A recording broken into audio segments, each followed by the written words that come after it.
Masih bersama saya Budiman Tanerjo di satu meja. Bang Mulya, Ya.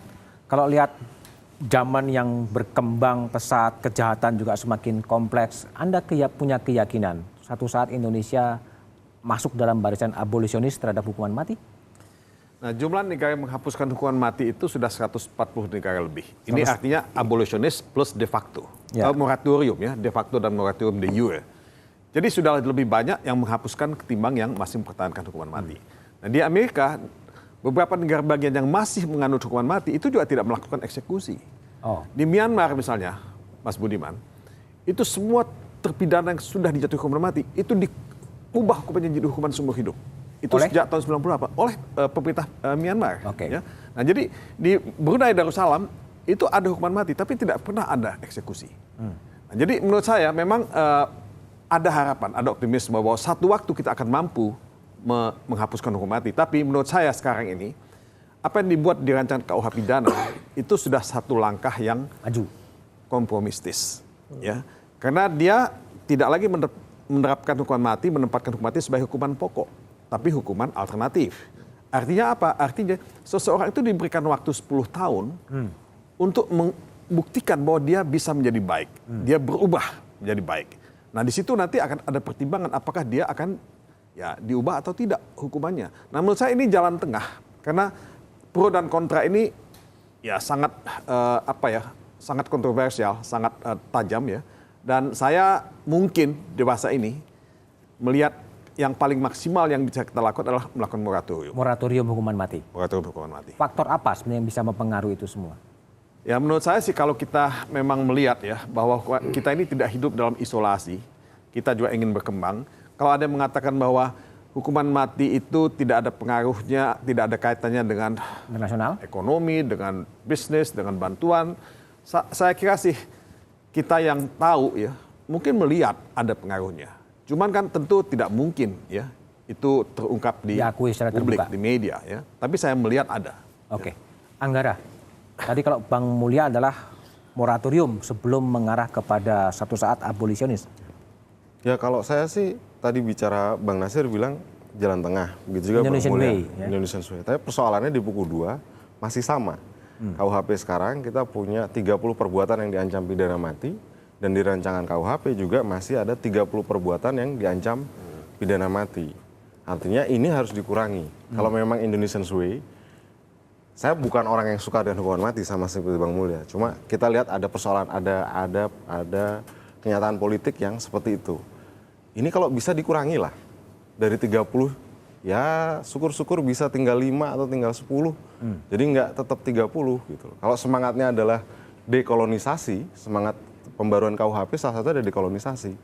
Kita mewarisi dari pemerintah kolonial 30 perbuatan pidana yang bisa diancam hukuman mati.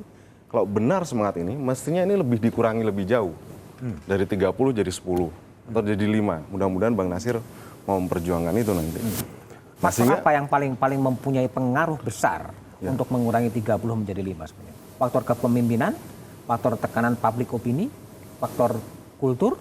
Banyak hal, bisa faktor kepemimpinan, faktor juga publik opini. Tapi yang paling jelas adalah kehati-hatian melihat apakah suatu perbuatan ini masih layak diancam pidana mati atau tidak. Nah, karena seringkali misalnya tim perumus undang-undang baik yang dari pemerintah juga tidak melihat apakah perbuatan ini masih layak dipidana atau tidak. Bahkan yang paling sederhana, masih layak dipidana atau tidak aja tim perumus tidak melakukan itu. Jumlah perbuatan yang bisa dijatuhi hukuman pidana dibanding KUHP Belanda itu 2 kali lipat meningkatnya. Oke, Bang Nasir, tadi kalau harapannya kan moratorium dalam RUU KUHP dari 30 kemudian dikurangin. Semangat kebatinan di DPR seperti apa sebenarnya? Iya, karena tadi kita sudah singgung bahwa ini bukan lagi pidana pokok ya, tapi sudah masuk dalam pidana khusus dan ancaman juga alternatif. Makanya nanti kan saya memperkirakan hakim pertama-tama ketika dia menangani kasus ini, yang ada dalam pikiran dia itu adalah bagaimana menerapkan pidana alternatif. Pidana alternatif. Ya, jadi misalnya hukuman seumur hidup atau hukuman 20 tahun penjara misalnya gitu. Jadi tentu dia akan mengubah mindsetnya itu. Ya. Nah, karenanya memang dalam revisi KUHP tadi itu ya bahwa kita tidak menghapus sama sekali hukuman mati ini, tapi kita kasih alternatif gitu loh. Sehingga kemudian nanti kita harapkan ya seperti saya katakan tadi, hakim bagaimana dia menerapkan hukuman alternatif, tapi juga mulai dari awal ya sampai kepada penuntutan itu juga harus clear prosesnya, clear and clean gitu loh ya. Sehingga kemudian hakim itu juga bisa menimbang fakta-fakta yang ada di persidangan itu sendiri. Nah, makanya kan dalam diskusi di panja revisi KUHP itu ketika disebutkan bahwa ini bukan pidana pokok, tapi dia adalah pidana yang bersifat khusus, maka kemudian diskusinya adalah jenis pidana apa yang kemudian masuk dalam kategori yang bersifat khusus itu. Kalau menurut Anda? Nah, dari diskusi yang bersama pemerintah itu misalnya narkotika itu masuk. Ya, kemudian pembunuhan berencana, kemudian terorisme, korupsi, itu yang masih yang walaupun itu belum karena itu nanti masuk dalam buku 2. Jenis-jenis pidana itu masuk dalam buku 2. Ya, buku 2. Buku 1 itu kan definisi.